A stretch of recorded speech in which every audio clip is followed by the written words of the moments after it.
На территории приютов, к сожалению, часто случаются трагичные истории. Переполненные вольеры, отсутствие финансирования, постоянная нехватка человеческих рук и глаз. В такой обстановке сложностей и непредвиденных ситуаций избежать очень сложно.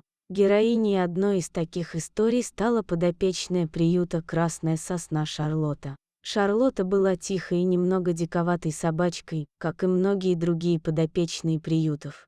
Как-то раз она, наблюдая за гуляющими на улице хвостатыми жителями соседних вольеров, имела неосторожность вытянуть лапку из своей клетки. Пробегающий мимо пес серьезно искусал ее, Шарлотта плакала от боли.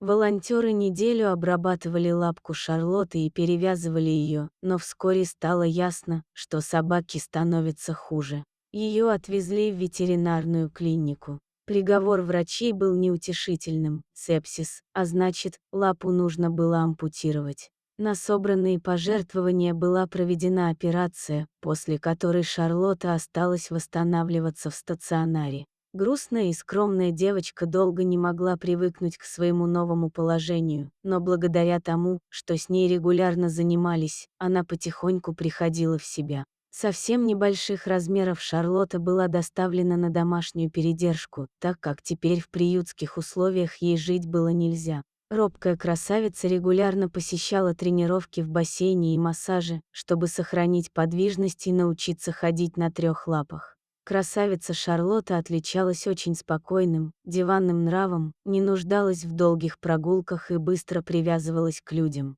Волонтерам хотелось как можно скорее найти ей хозяев, чтобы у Шарлотты началась новая, счастливая жизнь. Но время шло, а на собаку-инвалида никто так и не обращал внимания. Она продолжала жить на передержке и посещать благотворительные выставки, уже вполне прилично вышагивая на своих 3 лапках.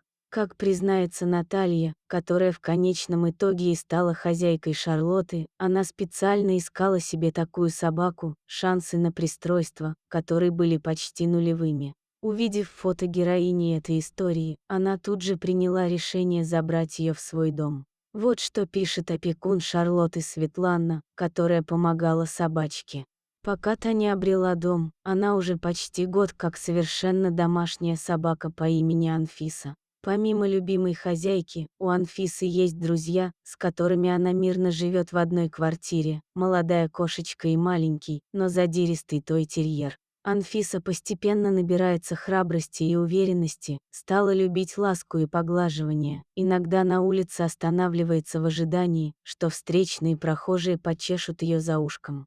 Последнее время даже стала пробираться на кухню и таскать оттуда вкусняшки, чем привела свою хозяйку в полный восторг. Несмотря на инвалидность, Шарлотта, она же Анфиса, счастливая собака, которая чувствует любовь и заботу своей хозяйки. Сама Наталья нисколько не жалеет о своем решении подарить дом особенной питомице.